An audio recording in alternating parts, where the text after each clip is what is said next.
Assalamualaikum, selamat pagi. Semoga semuanya dalam keadaan sehat dan tetap semangat ya. Baiklah, pada hari ini bertemu lagi bersama saya Nurlaili Rahmi, dosen jurusan Manajemen Informatika Politeknik Negeri Sriwijaya Palembang. Pada mata kuliah perbankan hari ini kita akan membahas materi tentang kegiatan bank, yakni kegiatan mengalokasikan dana. Sudah siap untuk menyimak materi pada hari ini? Mari kita mulai. Kegiatan bank setelah menghimpun dana dari masyarakat luas dalam bentuk simpanan giro, tabungan, dan deposito adalah menyalurkan kembali dana tersebut kepada masyarakat yang membutuhkannya. Kegiatan penyaluran dana ini dikenal juga dengan istilah alokasi dana. Alokasian dana dapat diwujudkan dalam bentuk pinjaman atau lebih dikenal dengan kredit. Pengalokasian dana dapat pula dilakukan dengan membelikan berbagai aset yang dianggap menguntungkan bank. Pengertian kredit dan pembiayaan menurut Undang-Undang Perbankan Nomor 10 Tahun 1998, yakni kredit atau pembiayaan adalah penyediaan uang dan tagihan yang dapat dipersamakan dengan itu berdasarkan persetujuan atau kesepakatan pinjam-meminjam antara bank dengan pihak lain yang mewajibkan pihak peminjam melunasi utangnya setelah jangka waktu tertentu. Kredit dengan pemberian bunga, sedangkan pembiayaan dengan imbalan atau bagi hasil.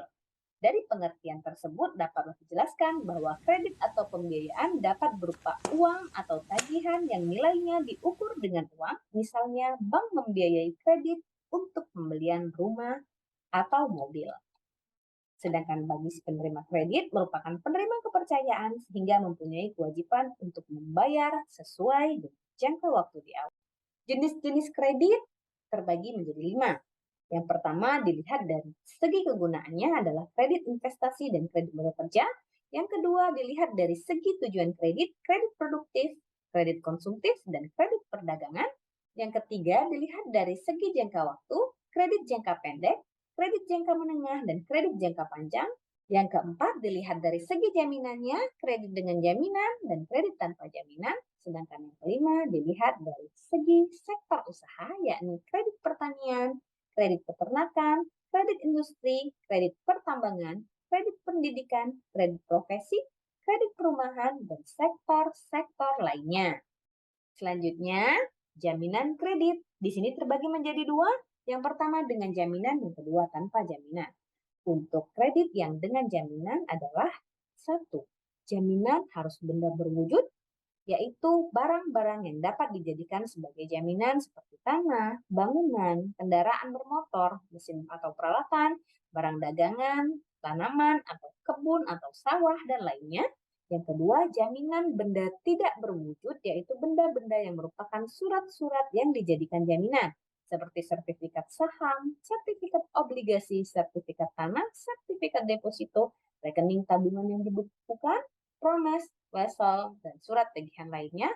Dan yang ketiga, jaminan orang, yaitu jaminan yang diberikan seseorang dan apabila kredit tersebut macet, maka orang yang memberikan jaminan itulah yang akan menanggung resikonya. Selanjutnya, kredit tanpa jaminan, yakni kredit yang diberikan bukan dengan jaminan barang tertentu. Biasanya ini diberikan oleh perusahaan yang benar-benar bonafit dan profesional sehingga memungkinkan kredit tersebut untuk macet sangatlah kecil. Dapat pula kredit tanpa jaminan hanya dengan penilaian terhadap prospek usahanya atau dengan pertimbangan untuk pengusaha-pengusaha ekonomi lemah. Setelah mengetahui jaminan kredit, selanjutnya yaitu prinsip-prinsip dalam pemberian kredit. Di sini terdapat analisis 5C dan 7P. Kriteria penilaian yang harus dilakukan oleh bank untuk mendapatkan nasabah yang benar-benar menguntungkan dilakukan dengan nilai 5C dan 7P. Analisis 5C adalah karakter, capacity, capital, collateral, and condition. Sedangkan analisis 7P adalah personality, party, purpose, prospect, payment, profitability, and protection. Di sini tujuan dari analisis 5C adalah sebagai pertimbangan dalam pengambilan keputusan apakah kreditnya diterima atau ditolak, sedangkan 7P, tujuan analisis ini adalah mengklasifikasikan nasabah berdasarkan modal yang dimiliki. Prosedur dalam pemberian kredit di sini mulai dari pengajuan berkas, penyelidikan berkas dan pinjaman, wawancara 1, on the spot, wawancara 2, keputusan kredit, penandatanganan akad, realisasi kredit, dan penyaluran atau penarikan dana.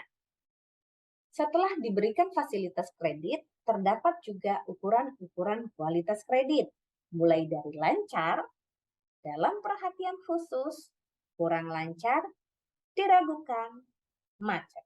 Apabila dalam jangka waktu pemberian kredit, nasabah tersebut memiliki ukuran kualitas kredit dalam posisi macet, maka terdapat teknik penyelesaian kredit macet yang dimulai dari rescheduling, yakni dengan memperpanjang waktu kredit dan memperpanjang jangka waktu angsuran. Yang kedua, reconditioning, yakni yang pertama kapitalisasi bunga, yang kedua penundaan pembayaran bunga, yang ketiga penurunan suku bunga, dan yang keempat pembebasan bunga. Yang ketiga, restructuring, yaitu dengan menambah jumlah kredit atau dengan menambah equity.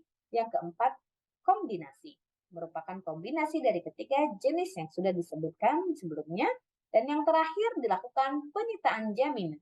Penyitaan jaminan merupakan jalan terakhir apabila nasabah sudah benar-benar tidak punya etiket baik ataupun sudah tidak mampu lagi untuk membayar semua utang-utangnya. Baik, demikian untuk pembahasan materi pada hari ini. Semoga bermanfaat. Wassalamualaikum warahmatullahi wabarakatuh.